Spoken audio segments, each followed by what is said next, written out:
الدنيا أريد أعيش لو لحظة بلا هم وثلاثمية أبي تتحقق. بسم اللہ الرحمن الرحیم.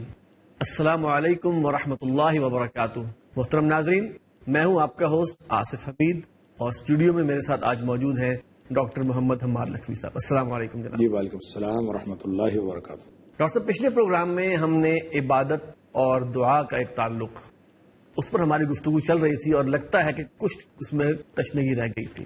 ذرا اس کو مختصراً اگر آپ ریپیٹ کر دیں تاکہ ہم سلسلہ گفتگو آگے بڑھائیں. جی بسم اللہ الرحمن الرحیم.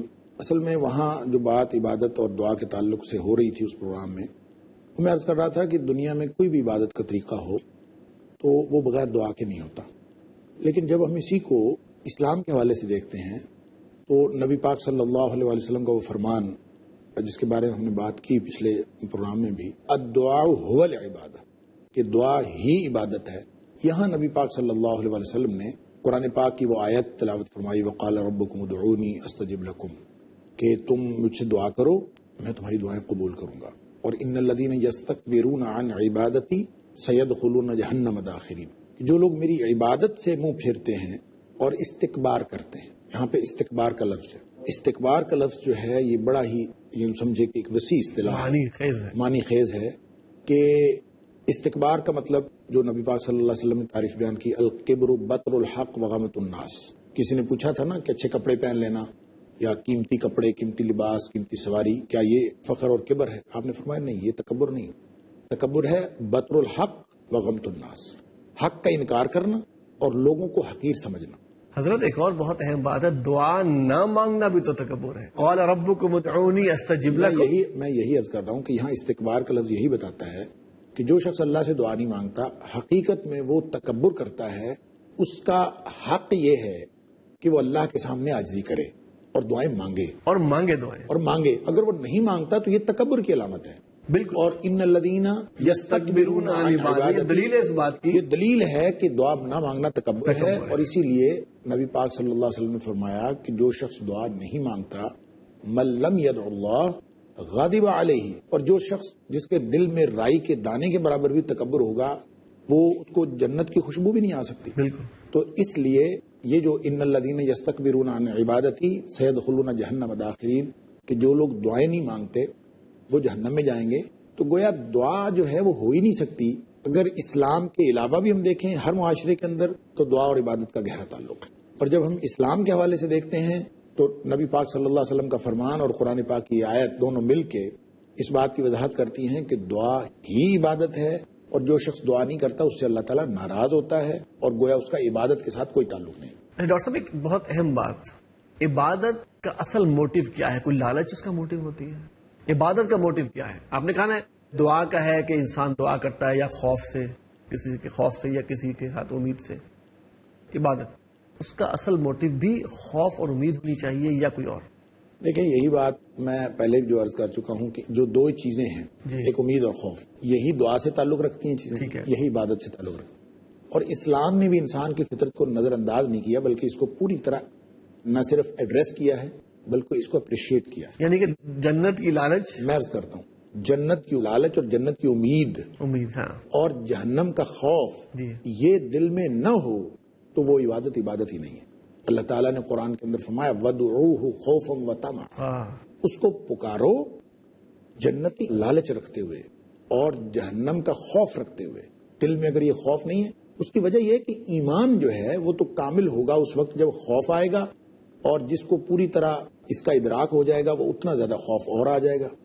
کہ اللہ تعالیٰ نے فرمایا انما یخشی اللہ من عبادہ العلماء، جو جتنا زیادہ علم رکھے گا اتنا زیادہ اس کے اندر خشیت آئے گی، اللہ کا خوف آئے گا. راس الحکمت مخافت اللہ، اصل دانائی اس وقت آئے گی جب دل میں اللہ کا خوف آئے گا. اللہ کا خوف کا مطلب کیا ہے؟ اللہ کی ناراضگی کا خوف. اور ہر وقت اگر یہ تڑپ پیدا ہو جائے کہ مجھ سے زندگی میں کوئی ایک بھی چھوٹے سے چھوٹا کام ایسا سرزد نہ ہو جائے جو اللہ کی ناراضگی کا باعث بن سکتا ہے، اور کوئی ایک چھوٹے سے چھوٹا کام ایسا ہونے سے رہ نہ جائے جو اللہ کی رضامندی کا باعث بن سکتا ہے، اسی جذبے اور اسی احساس کا نام تقویٰ ہے.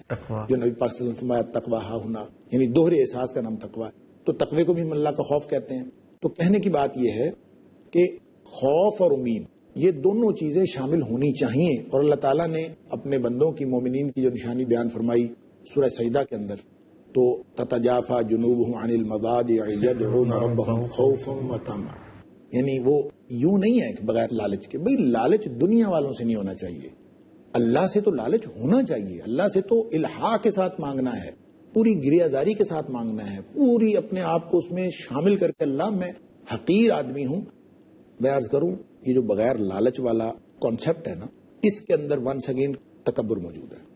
ٹھیک، یعنی مجھے کچھ نہیں چاہیے، بٹ اٹ مینس دنیا والوں سے مجھے کچھ نہیں چاہیے. ہاں، دنیا والوں سے مجھے کچھ نہیں چاہیے، اللہ سے مجھے سب کچھ چاہیے. اور اللہ سے مانگنا لالچ رکھتے ہوئے، اللہ مجھے تیری جنت چاہیے، اللہ میں نے جہنم سے بچنا ہے. اللہم اجرنی من النار کیا ہے؟ فمن زحزح عن النار وادخل الجنہ. فمن زحزح عن النار، فمن زحزح عن النار، جو آگ سے بچا دیا گیا، وادخل الجنہ، اور جنت میں داخل کر دیا گیا، فقد فاز، وہ ہے حقیقت میں کامیاب ہو گیا. اب یہاں میں یہ عرض کرنا چاہتا ہوں کہ دیکھیں آدمی کیا مانگتا ہے اللہ سے؟ نجات مانگتا ہے، فلاح مانگتا ہے، یا فوز مانگتا ہے؟ نجات ہوگی، فلاح کامیابی، اور فوز بھی کامیابی. نجات، فلاح اور فوز، یہ صرف 3 الگ الگ چیزیں اور الفاظ نہیں ہیں جی. یہ 3 مراحل ہیں. اچھا، نجات ایک نیگیٹو کانسیپٹ ہے، عذابوں سے بچنا. ٹھیک ہو گیا. صرف اس قدر. جو بھی دنیا کے دیگر مذاہب نجات کی بات کرتے ہیں وہ صرف نیگیٹیوٹی کی بات کرتے ہیں. ان کے ہاں کامیابی کا کوئی پازیٹو تصور ہی نہیں ہے. مثال کے طور پہ کرسچینٹی ہے، اچھا، نجات کی بات کرتے ہیں، نجات ہو جائے، نجات ہو جائے. What it means? نجات کا مطلب یہ عذابوں سے بچ جائیں؟ نہیں بھائی، ہمیں آگے بھی کچھ چاہیے، ہمیں صرف عذابوں سے نہیں بچنا. حضرت عیسیٰ علیہ السلام اگر کفارہ ادا کر گئے ہیں ان کے ہاں، تو وہ کفارہ کس چیز کا ہے؟ گناہوں کا. تو گناہوں سے بچ گئے، آزادی مل گئی، تو نجات کا تصور ہے ان کے ہاں. اسلام صرف نجات کا تصور نہیں دیتا. اچھا، اسلام تصور دیتا ہے نجات کا، پھر فلاح کا، پھر فوز کا. فلاح کامیابی ہے، نجات عذابوں سے بچنا ہے، اور فلاح ہے کامیابی، ریزلٹ ڈکلیئر ہونا اچھا، کہ ہی سکسیسفل. ٹھیک ہے. فوز وہ مقام عطا ہونا ہے، ہم کہتے ہیں فائز ہو گیا. اس مقام پر تعیناتی ہے، ایوارڈ، جنت میں جو ایوارڈ ہونا ہے کامیابی کے نتیجے میں، وہ فوز ہے. یعنی کہ فلاح ہو گیا ڈکلیریشن، اور فوز ہو گیا وہ ریزلٹ ڈکلیئر ہوا ہے. ہاں، جو فلاح ہے وہ یہ ریزلٹ ڈکلیئر ہوا پاس، سکسیسفل. اب وہ جو ایوارڈ ہوگا، جو محل ملے گا، جو جنت ملے گی، وہ فوز ہے. یہ تینوں مراحل ہیں. ہمیں اللہ سے نجات بھی مانگنی ہے، ہمیں اللہ سے فلاح بھی مانگنی ہے، ہمیں اللہ سے فوز بھی مانگنی ہے. کہ اللہ ہمیں جنت میں، نبی پاک صلی اللہ علیہ وسلم فرمایا اللہ سے جب بھی جنت مانگا کرو تو جنت الفردوس مانگا کرو. سبحان اللہ. اس لیے کہ وہ سب سے اعلیٰ جنت ہے. تو کیا ضرورت ہے ادنا جنت مانگنے کی؟ لوگ کہتے ہیں اللہ ادنا سے ایک چھوٹا سا محل دے دے جنت میں. کیوں؟ اللہ کی جنت چھوٹی ہے. جنت الفردوس مانگو، اعلیٰ چیز مانگو. اللہ میں تو اس حیران ہوتا ہوں ڈاکٹر صاحب، حضرت سلیمان علیہ السلام نے یہ دعا کی اللہ تعالیٰ سے کہ اے اللہ مجھے وہ بادشاہت عطا کر جو تم نے تمام جہانوں میں نہیں دی. میں کہتا ہوں مانگنے والے نے کیا مانگا اور دینے والے نے دیا. آصف صاحب، ہمارا اپنا دامن چھوٹا ہے کہ ہم کم مانگتے ہیں. بات یہ ہے کہ اللہ تعالیٰ نے تو صاف فرما دیا کہ نبی پاک صلی اللہ علیہ وسلم، اللہ تعالیٰ اعلان کرتا ہے کہ لو ان اولکم و آخرکم و جنکم و انسکم، یعنی تمہارا اول انسان سے لے کر آخر انسان تک اور اول جن سے لے کر آخر جن تک، قاموا فی صعید واحد، ایک میدان میں اگر اکٹھے ہو جائیں یکبارگی، فسألونی، اور مجھ سے مانگیں. اور کیا مانگیں؟ جو مرضی مانگیں، جو مرضی مانگے، یعنی منہ سے جو نکل جائے وہ مانگ لیں. یعنی سلیمان علیہ السلام کے زبان سے اگر یہ نکلا کہ مجھے وہ بادشاہت عطا کر جو کسی کو نہ دی ہو، تو اگر اس طرح کی بادشاہتیں اول انسان سے لے کر آخر انسان تک سب مانگ لیں، اور جو مانگنا ہے مانگ لیں. اللہ تعالیٰ فرماتا ہے فَأَعْطَيْتُ كُلَّ وَاحِدٍ مَسْأَلَتَهُ، ہر ایک کو میں عطا بھی کر دوں جو اس نے مانگا ہے، تو بھی میرے خزانوں میں کوئی کمی نہیں ہوتی. فرمایا ما نقص ذلك مما عندي، یہ میرے جو خزانے ہیں اس میں یہ کوئی کمی نہیں کرتی. الا ما ينقص المخيط اذا دخل البحر، سمندر میں اگر سوئی ڈال دی جائے اور سوئی ڈال کے باہر نکال دی جائے تو سمندر کا کتنا پانی ساتھ لاتی ہے. وہی ہے. فرمایا یہ اتنی خزانوں میں کمی ہوگی اگر ہوگی تو یہ بھی ہمیں سمجھانے کے لیے ہے کہ جیسے سمندر میں سوئی ڈال کے واپس لائیں تو اس کی نوک پہ کتنا پانی سمندر کے پانی کے مقابلے میں آتا ہے. تو اللہ تعالیٰ فرماتا ہے میں تو اول انسان اور آخر انسان اور اول جن اور آخر جن، اس سے بڑی بات تو کوئی ہو ہی نہیں سکتی. سب اگر یکبارگی مانگ لیں اور یکبارگی ان کو دے دوں تو میرے خزانوں میں تو پھر بھی کوئی کمی نہیں ہوتی. تو اللہ سے مانگتے ہوئے شرمانا اور اللہ سے مانگتے ہوئے تحرید رکھنا, جھجک رکھنا, یا یہ کہنا کہ میں لالچ نہیں رکھتا, کیا مطلب اس بات کا کہ میں اللہ سے مانگتے ہوئے لالچ نہیں رکھتا؟ بھئی اللہ سے مانگنا ہے, اور اللہ تعالیٰ فرماتا ہے قل ما یعبأ بکم ربی لولا دعاؤکم. اگر تم نہیں مانگو گے تو اللہ کو کیا پرواہ ہے, نہ مانگو, نقصان میں خود رہو گے نہ مانگ کے. تو بغیر لالچ کے مانگنے کا جو تصور ہے یہ قرآنی تصور نہیں ہے, یہ قرآنی تصور دعا کے خلاف ہے. قرآنی تصور دعا یہ ہے وَادْعُوهُ خَوْفًا وَطَمَعًا, لالچ میں مانگو اور اللہ کے عذابوں کے خوف میں مانگو. اللہ مجھے عذابوں سے بھی بچا, نجات بھی عطا فرما, فلاح بھی عطا فرما, اور مجھے وہ جنتیں عطا فرما. دیکھیں وہ جو رزلٹ کارڈ ملے گا, اور سورۃ الحاقہ کے اندر اللہ کریم نے بیان فرمایا ہے کہ جس کو دائیں ہاتھ میں اعمال نامہ ملے گا پھر وہ دکھاتا پھرے گا اور کہے گا کہ ہا اقرؤوا کتابیہ, یہ دیکھو میرا رزلٹ کا. اس میں وہ ایک بات کہے گا, انی ظننت انی ملاق حسابیہ, مجھے دنیا میں لمحہ لمحہ اس بات کا یقین تھا کہ ایک دن مجھے یہ رزلٹ کارڈ ملنا ہے اور یہ وقت میں نے دیکھنا ہے, اور اس کے نتیجے میں پھر اس کو جنت ملے گی. فہو فی عیشۃ راضیہ فی جنت عالیہ قطوفہا دانیہ, یعنی جنتیں بلند ہوں گی اور اس کے میوہ جات جو ہے وہ بالکل سامنے اس کے قریب ہوں گے. ڈاکٹر صاحب گفتگو بڑی اہم چل رہی ہے لیکن وقفہ ایک مجبوری ہے. ناظرین ہمارے ساتھ رہیے گا, وقفے کے بعد بیک ناظرین. ڈاکٹر صاحب آپ نے بتایا کہ جن کو اعمال نامہ دیا جائے گا اور وہ دکھاتے پھریں گے کہ پڑھو, یہ وہی لوگ ہیں جو اس لالچ کے ساتھ اللہ تعالیٰ سے دعا کرتے رہے, عبادت کرتے رہے, اس یقینی لالچ کے ساتھ. اس کی وجہ یہ ہے کہ اللہ تعالیٰ نے تو اعلان کیا ہوا ہے انا عند ظن عبدی بی, بالکل میں اپنے بندے کے گمان کے مطابق اس کے ساتھ معاملہ کرتا ہوں. سبحان اللہ. جو یہ سمجھتا ہے کہ میرا اللہ میری پکار سنتا ہے, میری پکار قبول کرتا ہے اور مجھے پھر اس کے نتیجے میں عطا فرماتا ہے, اس کی اللہ تعالیٰ سنتا بھی ہے, اللہ تعالیٰ قبول بھی فرماتا ہے, اللہ تعالیٰ اس کو عطا بھی فرماتا ہے. اور جو یہ سمجھے کہ یار پتہ نہیں دعا قبول ہونی ہے نہیں ہونی ہے, اس کے ساتھ ہوتا بھی ویسے ہی ہے. جو یہ سمجھتا ہے کہ وہ کہاں میں کہاں, پتہ نہیں سنتا ہے کہ نہیں سنتا, تو اور کہیں میں اور کہیں, تیرے نام کو سجدہ کون کرے. کسی نے کہا ہے نا کہ تو سامنے آ میں سجدہ کروں, تب لطف ہے سجدہ کرنے کا, تو اور کہیں میں اور کہیں, تیرے نام کو سجدہ کون کرے. تو یہ اس طرح کی جو باغیانہ باتیں ہیں یہ بغاوت ہے. ایک اور بھی تو ہے نا جی, تجھے سر بسجدہ ہوا کبھی تو زمین سے آنے لگی صدا, تیرا دل تو ہے صنم آشنا, تجھے کیا ملے گا نماز میں. تو صنم آشنائی جو ہے نا, ہم سامنے والے خداؤں کو دیکھتے ہیں جو ہمیں نظر آتے ہیں, چاہے وہ پتھر کے بت ہوں اور مورتیاں ہوں. ایون ہم نے انسانوں میں خدا بنا لیا, ان سے امیدیں لگا لی. وہ تو ایک آصف صاحب ایک الگ موضوع ہے. وہ بیچارے جو مشرکین مکہ تھے نا, وہ بڑے معصوم مشرک تھے کہ وہ مان جاتے تھے فوراً کہ ہم نے کتنے خدا بنائے. معصوم تو نہ کہے, بڑے اس حوالے سے معصوم کہتا ہوں کہ ان سے کوئی پوچھے بھی کتنے خداؤں کے مانتے ہو, اسی وقت بتا دیتے کہ ہم اتنے خداؤں کو مانتے. ٹھیک ہے. جیسے حدیث میں آتا ہے نا کہ عمران بن حسین رضی اللہ تعالیٰ عنہ کے والد سے نبی پاک صلی اللہ علیہ وسلم نے پوچھا, جو ابھی مشرک تھے, کہ کتنے خداؤں کو مانتے ہو, تو انہوں نے کہا میں 7 خداؤں کو مانتا ہوں. گن کے. ہاں, نبی پاک صلی اللہ علیہ وسلم نے پوچھا کون سے, کہتے 6 چھوٹے جو زمین میں ہیں, ایک بڑا جو آسمانوں میں ہے. ٹھیک ہے. پھر نبی پاک صلی اللہ علیہ وسلم نے یہ بھی پوچھا 6 چھوٹے کون سے, نہیں, آپ نے پوچھا کہ تو امید کس سے رکھتا ہے. فَأَيُّهُمْ تَعُدُّ لِرَغْبَتِكَ وَرَهْبَتِكَ, اپنی امید اور خوف کے لیے بات وہی ہے, رغبت اور رہبت. یعنی دل کے انسان کی فطرت کے جو 2 حصے ہیں انہی کو ایڈریس کیا گیا ہے. کس کو شمار کرتا ہے, یعنی کس سے رکھتا ہے. تو انہوں نے کہا الذی فی السماء, اللہ, امید مجھے اس سے, خوف میرا مجھے اس سے. باقی 6 کیا کر رہے ہیں, ان کے سے پھر کیا کرتے ہو, سفارشی. سورہ یونس میں فرمایا کہ وَيَعْبُدُونَ مِن دُونِ اللَّهِ مَا لَا يَضُرُّهُمْ وَلَا يَنفَعُهُمْ وَيَقُولُونَ هَؤُلَاءِ شُفَعَاؤُنَا عِندَ اللَّهِ, یہ اللہ کے ہاں ہمارے سفارشی ہیں اور سفارش کے لیے ان کے پاس جاتے ہیں, جا کے ان کی بندگی کرتے ہیں. اور وہاں بھی یہی فرمایا سورہ زمر کے اندر بھی, مَا نَعْبُدُهُمْ إِلَّا لِيُقَرِّبُونَا إِلَى اللَّهِ زُلْفَىٰ, اس لیے ہم ان کی جا کے بندگی کرتے ہیں کہ ہمیں اللہ کے قریب کر دیں.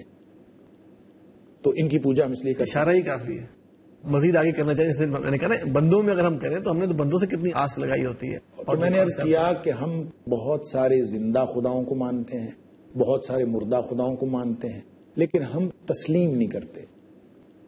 ہم تسلیم نہیں, ہم دل میں زبان سے نہیں, ہم دل میں 20 خداؤں کے درگاہوں پہ سجدہ ریز ہوتے ہیں.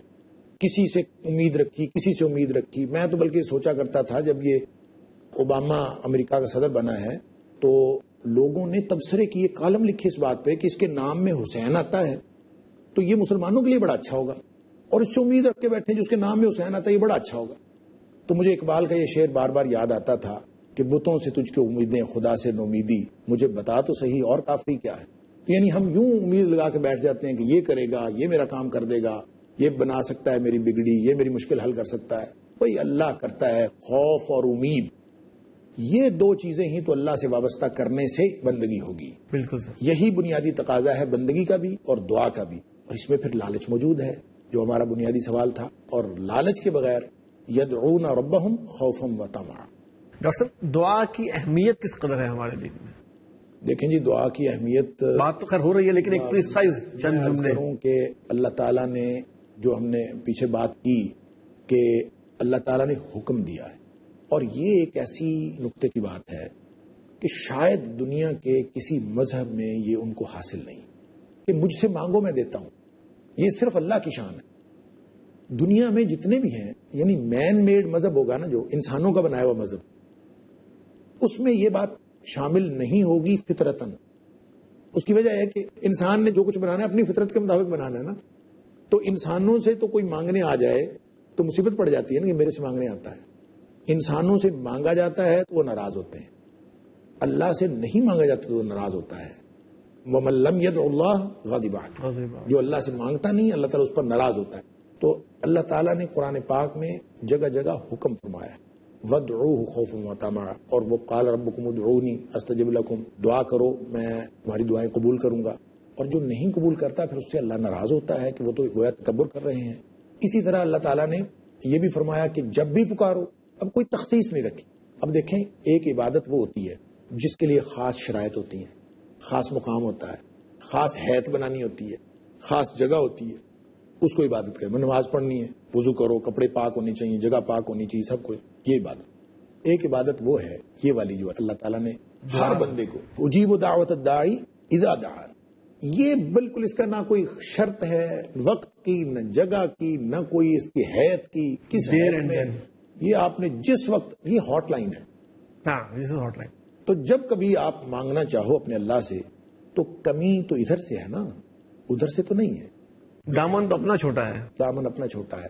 انسان ریسیپٹیو ہو تو دین اسلام میں نبی پاک صلی اللہ علیہ وسلم کا فرمان اور اللہ کا فرمان، یہ دونوں کو ملائیں گے تو بات سمجھ میں یہ آتی ہے کہ جس دین میں دعا نہیں ہے، اس کو تو نبی پاک صلی اللہ علیہ وسلم نے الدعاء هو العبادہ قرار دیا ہے. نبی پاک صلی اللہ علیہ وسلم نے تو رکوع کو کہہ دیا تھا جب وہ بنو ثقیف آئے تھے نا، کہ انہوں نے شرط رکھتی تھی اشترطوا علیہ اللہ یعشر ولا یحشر ولا یجب، کہ وہ عشر نہیں دیں گے، زکوٰۃ نہیں دیں گے، اور جہاد کے لیے نہیں نکلیں گے، اور نماز نہیں پڑھیں گے. بلکہ بعض میں یجبو کا معنی یہ لکھا ہے کہ انہوں نے اس بات کی اجازت چاہی تھی کہ یہ نماز ہم پڑھیں گے، یہ رکوع جو ہے نا، جھکنا، یہ ہمیں اچھا نہیں لگتا، تو یہ رکوع کی ہمیں اجازت دے دیں کہ ہم نہ کریں. تو نبی پاک صلی اللہ علیہ وسلم نے یہ نہیں فرمایا کہ رکوع کی اجازت نہیں دی جا سکتی اس لیے کہ رکوع نہیں کرو گے تو نماز نہیں ہوگی. یہ نہیں کچھ فرمایا. آپ نے فرمایا لا خیر فی دین لیس فیہ رکوع. اس دین کے اندر کوئی بھلائی نہیں جس کے اندر رکوع نہ ہو. ڈاکٹر صاحب دعا کی جو وسعت ہے، جیسے اس میں وسعت زمانی اور مکانی لحاظ سے آپ نے بتائی کہ جب مانگو جہاں مانگو، کوئی لمٹ نہیں، کوئی قید نہیں، لیٹے ہوئے کھڑے ہوئے کہیں پہ بھی. اور دوسری لمٹ شاید یہ بھی نہیں کہ جو مرضی مانگو. کوئی لمٹ نہیں ہے، ظاہر اللہ سے جو مرضی مانگو، جس نے جو مانگنا ہے. ویسے ایک ادب سکھایا نبی پاک صلی اللہ علیہ وسلم جی. یہ جو دعائے حاجت نبی پاک صلی اللہ علیہ وسلم نے سکھائی، تو اس کے اندر جب کہتے ہیں کہ اللہم لا تدع لی ذنبا الا غفرتہ ولا ہما الا فرجتہ ولا حاجتا ہی لک رضا الا قضیتہا. ہم یہ جو بات کرتے ہیں اللہ کوئی حاجت میری نہ چھوڑ بلکہ پوری کر دے، درمیان میں ہم کہتے ہیں ہی لک رضا، اللہ جو تجھے پسند ہو. اس کی وجہ یہ ہے کہ انسان دعا مانگتے ہوئے بہت دفعہ غلطی کر جاتا ہے. یہ اپنی طرف سے تو بڑا سیانہ بنتا ہے نا، یہ دعا مانگتے ہوئے غلطی کر جاتا ہے. اگر ہیا لاکر دن والے جو الفاظ نبی پاک صلی اللہ علیہ وسلم نے سکھائے ہیں نا، یہ اسی کے فائدے میں.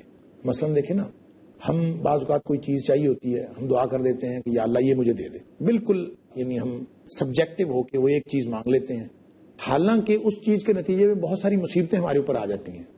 اور اگر ہم اللہ تعالیٰ سے یہ کہیں کہ یا اللہ جن پر تو راضی ہے.